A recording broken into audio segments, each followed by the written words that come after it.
Well, post-Christmas, pre-New Year, how much do you have on your mind right now? Probably a lot. Donating blood may not be a priority. That's the case for a lot of people, but does it mean the need changes during the holiday season? Katie Marshall is with our local Red Cross chapter, and she's here with one of the volunteers, Noel Motzik. Good to see you this morning. Well, good morning to you. I hope you had a good holiday. Everything's Wonderful good? holiday, Yeah, yes. awesome. Noel was busy delivering blood actually on Christmas Day. Yeah, So. well, you got to keep going. And I understand from talking to you in the past, Katie, this is kind of a tough time for blood donations. Absolutely. Right? I mean, we see that schools are on break, and 25% of the blood that we collect in our region comes from high school and college donors.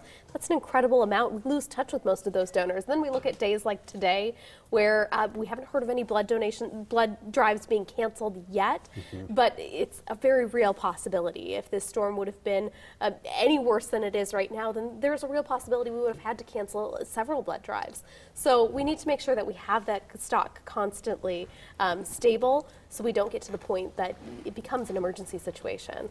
I would imagine the need doesn't change and may even go up when you have storms like these. You have more accidents, you have, a lot of people with injuries. Absolutely. It remains constant year-round, no matter what. I mean, we have the same number of accident victims. There are kids who are fighting cancer. There are people who are going through organ transplants. The need never changes for blood. So we absolutely need to make sure that the blood supply does stay stable at all times. Yeah, let's get to Noel. Noel, from what I understand, you're one of the favorites over there at the Red Cross.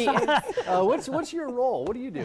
Well, I'm a volunteer driver, and my role is to, when there becomes an emergency and a blood product needs to be delivered to a hospital to solve a particular problem, then it's a driver like me that will accept that role and deliver that product. It may be in the city, or it may be any hospital within about 125-mile radius range here. And like Katie said, your Christmas Day was a little different than ours, right? You were out working on Christmas Day. Well, you were I was, volunteering? and just in the morning, not all day that way, but it gives me an opportunity to let other people stay home and enjoy their holiday with the family, and since it fits me so very well to do that in their place, that's my mental health And to it do those it things. shines the light on the fact that this is a 24/7 operations. If hospitals are up and running, which is 365 Right. days a year, then we require that our hospital services spot is open and that we have volunteers who are so generous, like Noel, who are giving their time and energy. I was just going to say, it shines the light on the fact that you need people to donate their time as well as the blood donations. Absolutely. Well, that's true,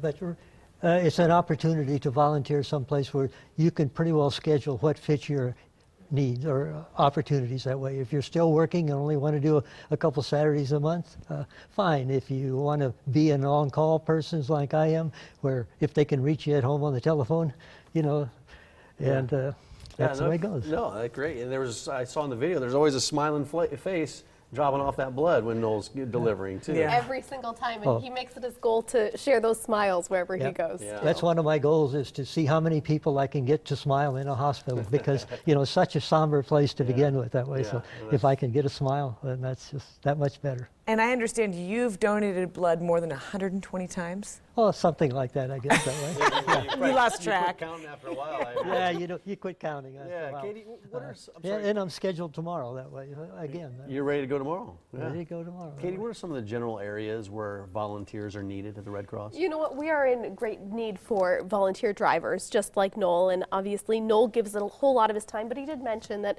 there is some flexibility. If you just want to give it a shot and maybe try it out a couple times a month, that's a great way to start. But we also always need people in disaster services, people in the office to help with our military affairs, and of course, always donating blood and platelets is very important as well. Let's talk about that. Yeah.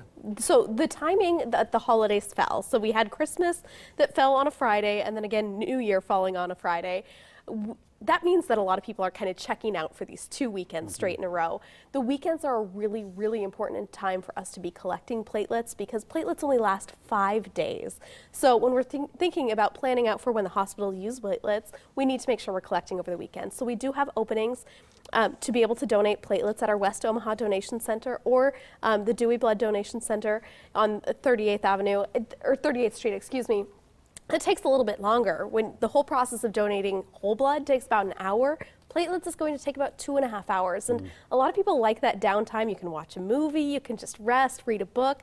So we have a lot of folks who are retired, a lot of folks who are maybe young parents even, and they find 2.5 hours to get away and to be able to just have that time to themselves and sit down, but still feel like you're being productive. So it's so important. Platelets are a vital part of chemo treatment, and accident victims often require platelets. So we need to make sure that we have those on the shelves. I mean, when you think about a drug product that only lasts 5 days, we can only get it from volunteer donors. So if you have the time to carve that out, we would ask that you make the time to donate platelets. And these are the kind of things that, God forbid, you should need them. You just sort of take for granted that you think are going to be there, but it really depends on people donating. So many of the families that we work with do say that they started donating blood after they saw the need in their own family, and they wish they would have done it earlier, but there's a good chance it will hit close to home. And you were going to add something else, Noel. Gee, I forgot what that was. because I got to thinking of this past weekend, we had up in Sioux City, which is not our area, but a mother donated platelets for her newborn to be, and that those platelets had to come back into Omaha and processed in a certain way and returned back to Sioux City within a 4-hour time frame for that baby to get the injection that My way from that goodness. product. So that's how critical and warming it can be when you can know that you're filling that slot for the people to have that happen. Yeah, very important. And Katie, the last couple times we've had you on the show, we were playing with your app, the app that you download on your phone, right? Yes. Have you updated anything? Any changes there? Yes, we have. And I always have to promote the fact that I was the naysayer of the app, thinking, oh, we don't need another app, right? But I fall more in love with it all the time. So I'm a blood donor myself, and it reminds me every 56 days to donate blood. My new favorite thing about it is that you get your vital statistics. So after you've donated blood, if you made your appointment on the app, you can pull it up and it will show you your blood pressure, it will show you your pulse, your hemoglobin levels for the last 30 times that you donated blood. So it's like a mini physical yourself as a blood donor. If you pull up the blood donor app, and you can see those vital statistics for yourself and how those have changed over the last however long it took you to donate those last 30 pints, or for me it's only been 6 pints that I've donated, but to be able to see those things is really cool. And then you can also track your blood journey. As soon as it's delivered to a hospital, your own blood, that pops up right there on the app if you make your appointment that way. Download that app, check it out. And it's That show is and so tell. cool. Katie always brings show and tell in it. Always has a prop. What is So this? we know that this is a difficult time of year. We know you have to carve extra time out and be able to brave the storms, possibly. Always be safe. But if you come out to give, we're going to give you one of these shirts. Between now and January 3rd, you'll receive this shirt. Great shirt. It's so sharp this year. Yeah. So Long Long sleeve sleeve? for the long winter. sleeves Love for it. the winter. So anyone who comes out to donate blood or platelets between now and January 3rd will receive this shirt. Yeah. Wonderful. Noel's waving the banner right there. All right. That's Yeah. right. Blood. Give blood. Give blood. Give blood. We need it every day. That's right. do Thanks for indeed. stopping in. Have a great 2016. you. Hopefully, It's our Katie, we'll see you joy. soon. Noel, thanks for Beautiful stopping in. to We be with appreciate you. all your help. Enjoyed. Thank Yeah. you. Some